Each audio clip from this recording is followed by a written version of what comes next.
Good morning, everyone.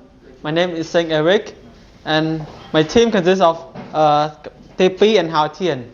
So today we have an economic project on the topic of production possibility curve, and we chose Japan as our study subject. So firstly, what is PPC or production possibility curve? We have two definitions. Production possibility curve is a graphical model that represents all different combinations of output that can be produced with the given resources and current technology. And it is also a method used to describe how commodities are related to each other in terms of the ability to produce both within the economy.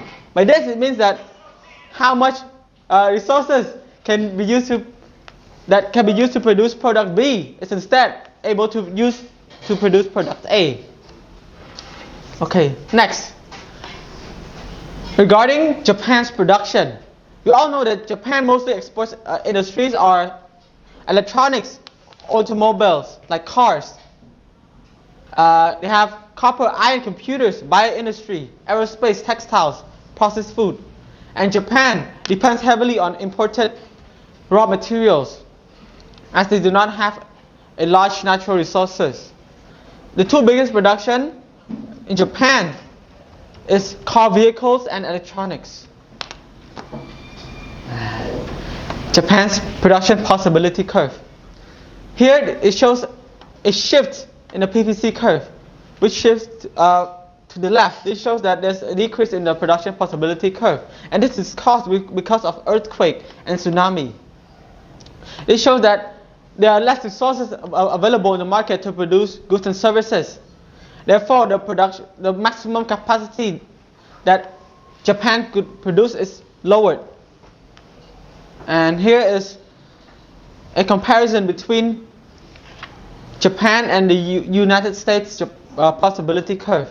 You see that this is slanting downwards. This shows a constant slope, which shows constant opportunity cost. And you can see that if Japan wants to produce 400 cars, Japan is only able to produce 500 million tons of grain, while USA could produce twice the amount. This shows that the Japan's possibility curve is smaller than the one of the United States. There are three main industries in Japan. There is agriculture, which agriculture is the form of primary sector industry of Japan's economy. It accounts for 1.3% of the GDP.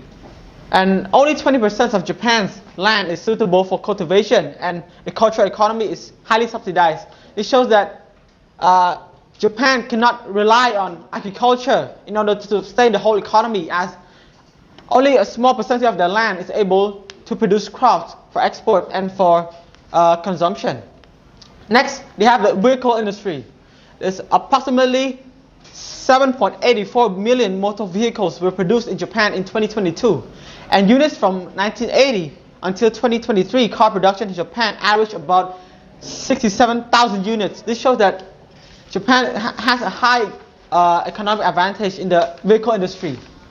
And for electronics, on average, electronic equipment data is updated in Japan, averaging about 1,100 units.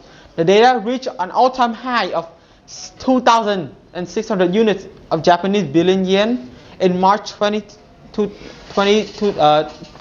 and a low record of 687 billion yen in 20 of May. We will talk about Japanese economic goals. In 2020, Japan had an ambitious goal calling for an increase in investments in people, start-ups, businesses, green and digital transformation, science, technology, and innovation. Since Japan's goal is to increase investment in people, science, technology, and according to the research in the internet, the automotive industry of Japan is one of the most prominent and largest industries in the world. Therefore, Japanese should invest more in technology and innovation, as technology is moving forward, which will make the GDP to increase compared to other countries. You all know that Japan is famous for the cars production. So Toyota, Nissan, Acura, Lexus, Honda.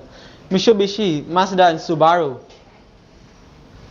This marks the end of my presentation. 谢谢大家. Thank you.